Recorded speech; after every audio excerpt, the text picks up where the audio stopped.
ఉమ్మడి కర్నూలు జిల్లా నందు ఎంఆర్పీఎస్ మరియు అనుబంధ సంఘాల సమావేశంలో మందకృష్ణ మాదిగ ముఖ్య అతిథిగా పాల్గొన్నారు. ఈ సభలో ఆంధ్రప్రదేశ్ బేడబుడగ జంగం రాష్ట్ర అధ్యక్షులు మనోహర్ జాతి సమస్యపై ప్రస్తావిస్తున్న వీటికి స్పందించిన మందకృష్ణ మాదిగ మన జాతికి న్యాయం జరగాల్సిందేనని, మీరు ఎస్సీలో మన జాతి కూడా భాగంగా వర్ణిస్తూ మీ పక్షాన తనదైన శైలిలో కేంద్రంలో న్యాయం చేయడానికి తాను ఉంటానని తెలియడం జరిగింది.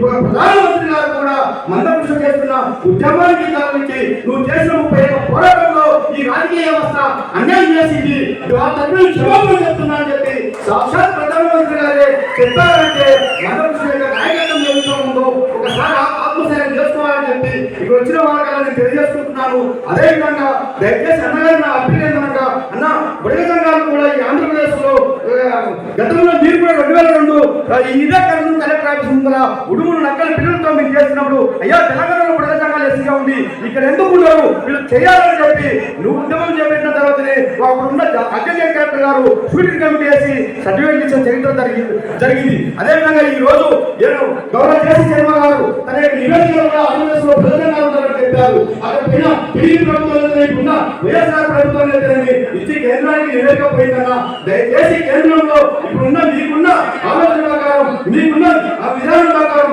మీ సోదరుడి గతంలో కూడా చెప్పావు, నిన్నప్పుడు ఇయ్యాలో కూడా బుద్ధిలో కూడా చెప్పావు, మైదుకూరులో కూడా చెప్పావు, నేను ఉన్నాను ఖచ్చితంగా మీకు న్యాయం చేస్తాను, మీరు కూడా మా భాగస్వాములే, ఏపీ వర్గంలో మీరు కూడా భాగమే అని చెప్పేంత మహోన్నత వ్యక్తివి. కాబట్టి ఈ అంశాలు జరుగుతుంది బృహదంగాల ఉద్యమం కూడా. కాబట్టి దృష్టిలో పెట్టుకొని ఖచ్చితంగా ఢిల్లీలో కూడా మా సమస్యలు కూడా పరిష్కరించే విధంగా కిషన్ రెడ్డి గారికి ఎదురని అమిత్ షా గారికి ఎదురని తీసుకుపోయి న్యాయం చేసినప్పుడు చరిత్రాత్మకంగా బృహదంగాల గుండెల్లో కూడా నువ్వు ఆరాధ దైవంగా ఉంటావని చెప్పి ఈ సందర్భంగా నేను తెలియజేసుకుంటున్నాను. అదేవిధంగా ఇలాంటి మీ యొక్క అభిజాలంలో అన్ని కులాలకు సమానంగా ఈ సమాజంలో పోతుంది. కాబట్టి ఎంఆర్పీఎస్ అంటే ఒక వర్గానికే కాదు అన్ని వర్గాలకు న్యాయం చేస్తుంది. ఆ మహనీయులు యొక్క ఆశయాల ప్రకారం కొనసాగించే ఎంఆర్పీఎస్ అని కూడా మరొకసారి తెలియజేసుకుంటూ ఇలాంటి ఎన్ని మధ్యలో మీరు ఏ కార్యక్రమం చేసినా విజయవంతం కావాలని మనస్ఫూర్తిగా కోరుకుంటూ సెలవు తీసుకుంటాను.